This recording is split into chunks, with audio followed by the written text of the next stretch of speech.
Bonjour à tous, ici Robert Bourgouin. Je vous propose un premier tutoriel sur la boîte à outils des vérificateurs de faits sur Internet, les journalistes et les chasseurs d'intox. Ce tutoriel se concentre sur l'outil numéro 1, votre point d'entrée pour vérifier tout type de contenu en ligne.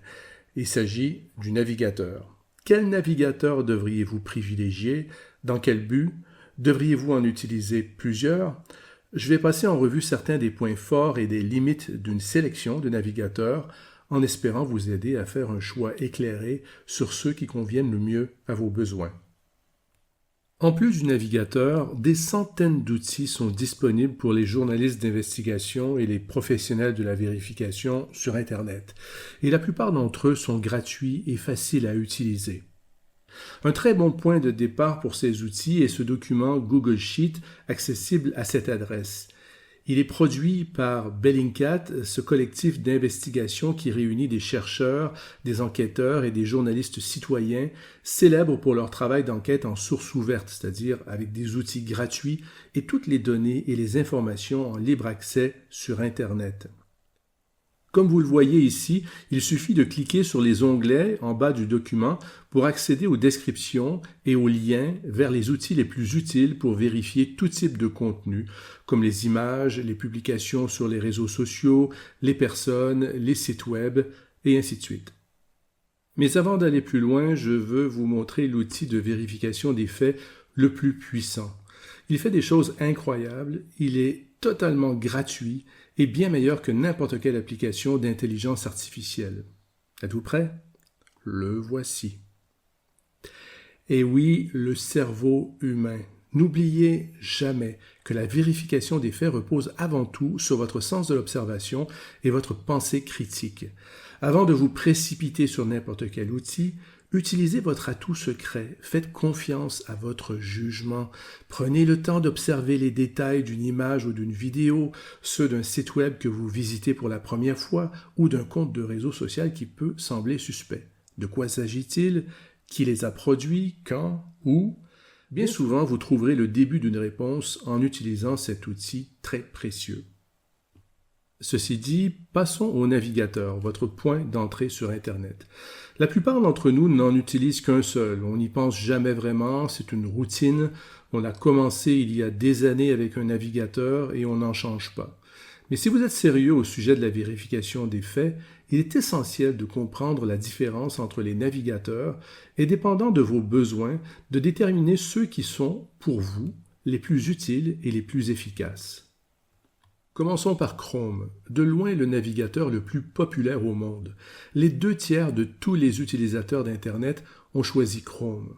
C'est aussi un choix populaire parmi les journalistes et les vérificateurs de faits, parce qu'il est stable, rapide et il offre une énorme collection d'extensions, ces petites applications qui étendent les fonctionnalités du navigateur. On en parle dans un autre tutoriel. Puisque Chrome est produit par Google, il est entièrement intégré à l'écosystème Google, comme la traduction automatique des pages web avec Google Traduction, la recherche d'images inversées avec Google Lens, Google Drive, et ainsi de suite. Le revers de la médaille, c'est la confidentialité. C'est un logiciel propriétaire. On ne peut pas aller voir ce qui se cache sous le capot. On ne sait pas comment Google, une entreprise privée, gère nos données. C'est la même chose pour Edge, le navigateur de Microsoft. Comme Chrome avec les services Google, Edge intègre les fonctionnalités de Microsoft et de Windows, ce qui peut être un véritable atout pour la productivité si vous êtes un adepte de Microsoft. Il n'y a pas de doute que Edge est un excellent navigateur, rapide et efficace, avec beaucoup de fonctionnalités axées sur la sécurité. Par contre, il est lui aussi développé par une entreprise privée, ce qui peut soulever quelques inquiétudes par rapport à la collecte de nos données et à la confidentialité. Il faut dire aussi que Edge offre un choix d'extension moins large que Chrome. Quand vous travaillez sur un sujet un peu sensible, vous pouvez envisager de passer à un navigateur plus sécurisé, comme Firefox. Firefox est développé par la fondation Mozilla. C'est un logiciel open source, ce qui veut dire que son code est transparent et peut être scruté de près par toute une communauté de développeurs. Donc, Mozilla ne cache pas comment elle collecte les données des utilisateurs de Firefox. En résumé, des fonctionnalités de confidentialité intéressantes, une grande bibliothèque d'extensions et des mises à jour régulières. Par contre, Firefox peut être un peu plus lent que Chrome et dans certains cas, des sites web peuvent ne pas aussi bien fonctionner avec lui qu'avec Chrome. Le navigateur Brave est très bon pour la confidentialité et bloque par défaut les publicités et les trackers, ces cookies tiers qui nous suivent à la trace, ce qui est un véritable atout pour une navigation plus sécurisée. Brave est une version modifiée de Chromium, le code open source mis à la disposition des développeurs par Google et utilisé comme base pour concevoir plusieurs navigateurs. Chrome lui-même est construit sur Chromium, mais avec beaucoup de fonctionnalités supplémentaires qui sont cachées au grand public. Le code n'est pas transparent, contrairement à Brave. En revanche, Brave a moins d'extensions disponibles que Chrome, donc vous pourriez envisager de l'utiliser comme navigateur secondaire. Tor est principalement utilisé pour accéder au Darknet, ce réseau parallèle crypté de sites Internet qui ne sont pas indexés par les moteurs de recherche traditionnels comme Google. Le Darknet est connu pour faciliter des activités criminelles comme la vente de drogue et d'armes. Ce qu'il faut savoir, c'est que Tor permet aussi de naviguer sur des sites réguliers comme d'autres navigateurs, mais de manière encore plus anonyme, ce qui peut être crucial dans des enquêtes sensibles. Par contre, il peut être beaucoup plus lent et certains sites web peuvent bloquer les visites faites avec le navigateur Tor, ce qui le rend moins pratique pour une utilisation quotidienne. Finalement, il y a Arc, un nouveau navigateur très prometteur avec beaucoup de fonctionnalités innovantes. Arc est vraiment léger, axé sur la confidentialité et très personnalisable. Et ce qui n'est pas négligeable, il prend en charge les extensions de Chrome. Donc un navigateur conçu pour les utilisateurs exigeants qui accordent de l'importance à la confidentialité, à la personnalisation de l'interface et aux performances.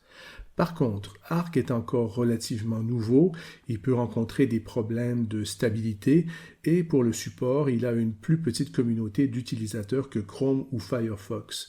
Mais c'est un navigateur impressionnant qui mérite certainement d'être essayé. En fin de compte, pour le travail de vérification des faits sur Internet au quotidien, vous n'aurez généralement besoin que d'un ou deux navigateurs et j'espère que ce tutoriel vous aidera à faire un choix éclairé.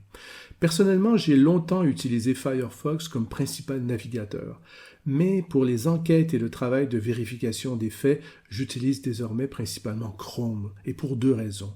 Premièrement, il offre la plus grande bibliothèque d'extensions et deuxièmement, les puissants services Google auxquels il est intégré, comme la traduction automatique et la recherche d'images alimentées par l'intelligence artificielle comme Google Lens. En plus de Chrome, j'utilise régulièrement Brave pour limiter les traces que je laisse sur Internet et je passe à Tor pour des enquêtes plus sensibles. Donc actuellement, j'utilise principalement Chrome, mais je ne suis pas marié à Google, je garde un œil sur les développements du navigateur Arc et je n'exclus pas de basculer vers Arc comme navigateur principal à une date ultérieure.